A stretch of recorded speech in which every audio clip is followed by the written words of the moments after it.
What's up, everyone? Matt back for another real review. And today's one is a little bit special because something changed my opinion on it. Not completely, because we'll get to that in a minute, but it definitely changed my view and opinion on something I feel that matters. It's kind of weird for me to be in this spot because for years, uh, I've never shied away from the fact that I'm a theater kid. My parents raised me to be cultured. I was in show choir. I was in musical theater in high school, and theater has always held a special place in my heart. However, one show that never really caught on for me like it did others was Wicked. I did read the book in high school as a summer reading, and it wasn't what I expected. And then when I was very hyped to see the play, that wasn't what I expected either. And when they announced Wicked was becoming a two-part movie musical, that's right, folks, it is two parts.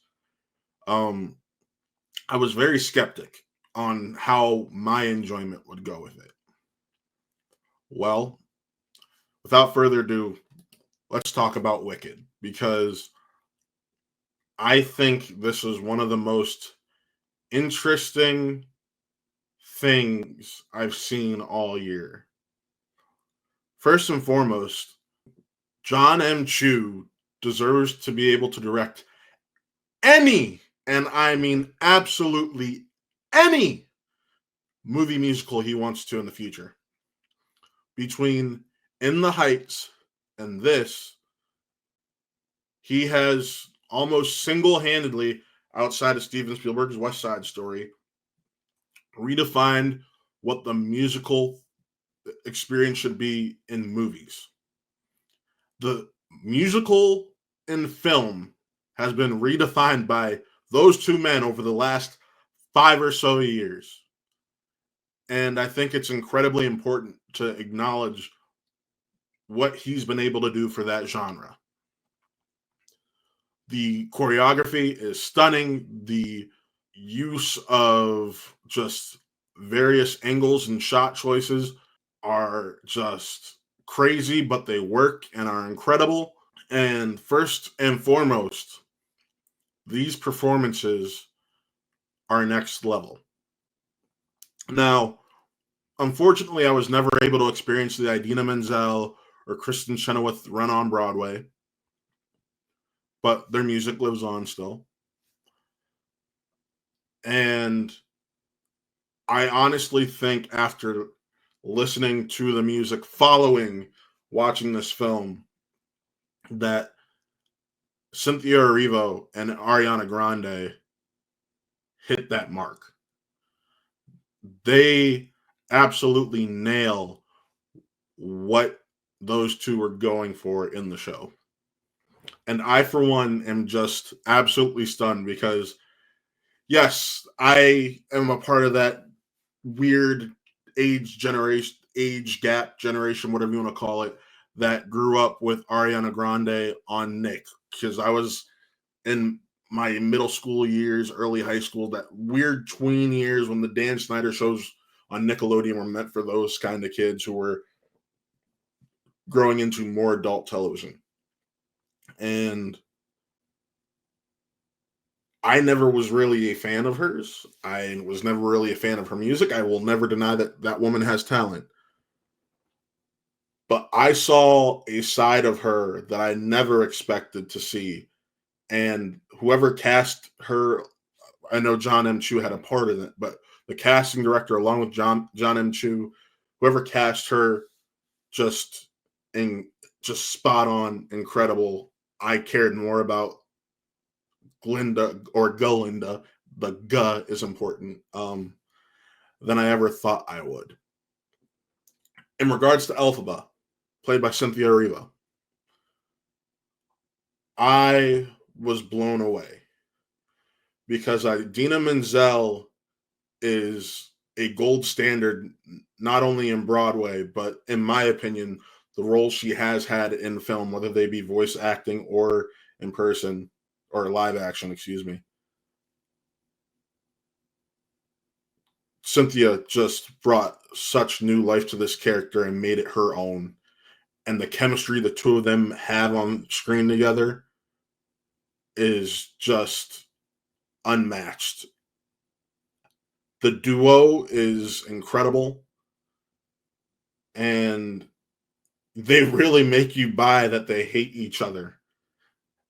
And the progression of going from hate and loathe to loving caring is just incredible. Now, I famously have told people for years when it comes to Wicked the Broadway show that I feel there are only 3 to 4 memorable songs, and I will say I stand by that. However, unfortunately for Wicked, those are the only those 4 songs are all in the first act. So, unfortunately for the show, that's a bad thing. Fortunately or unfortunately, depending on how you look at it, for this movie, that's a good thing. For it's probably unfortunate for part 2, which comes out a year from now. Now, I think some other areas that need to be touched on are the supporting cast because Jonathan Bailey as Fiyero is just astounding. Uh, my personal favorite song from Wicked, outside of Defying Gravity, because let's be honest, that is the show defining number, has always been Dancing Through Life. That is, out of those 4 songs I mentioned, that is the one I love. And the emotion and fun he brings to Fiyero in that role or in that song was just incredible. And granted, that has to do with the entire production, the choreography, the just overall mood they created using the set, because the set is such an integral piece to that number, and how they did it was just fantastic. When you talk about Michelle Yeoh and Jeff Goldblum as Madame Morrible and the Wizard, how dastardly and just effective they are with such little time on screen. Goldblum just is able to use that Goldblum charm, and you can see why they cast him as the Wizard, because he is such a showman, and it's right there for you to see in all of its beauty. And then Yao is Madame Morrible is just so fun and cold, and it works and it's beautiful. The other thing I feel like I need to touch on is the fact that they used live singing in this, like Universal has done for a lot of their musicals the last few times. However, the other 2 that they used did not work so well, and that would be Cats and Les Mis. I could be honest with you, I questioned at times if it was live. That's how good the sound recording for Wicked was. When you go back and look at the production material they released, and just how Jon M views the live singing that they've done, it shows in that material how just on top of it and talented these people are. And I was just absolutely blown away. I can't wait for you guys to experience Defying Gravity. I can't wait for you guys to experience Dancing Through Life and Popular, because those songs are the lifeblood of this show. All 4 of those numbers that I actually cared about, I was blown away by. And granted, I don't like I said, I don't love that musical.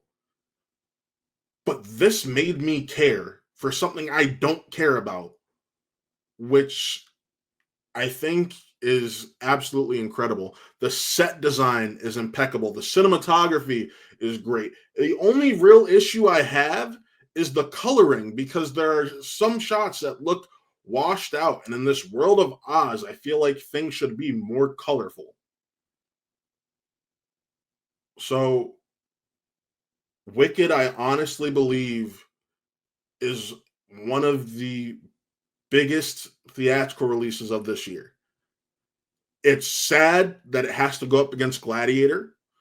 Granted, I know the audiences are entirely different, but I think that this weekend truly has the potential to be a Barbenheimer type epic weekend for the box office between the release of this film, Gladiator 2.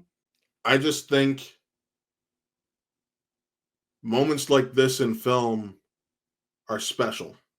And I'm very excited to see where this next part goes, because if you were able to make me care about where we stand now for something I did not care about, that says something about your ability as a filmmaker and as filmmakers' talent.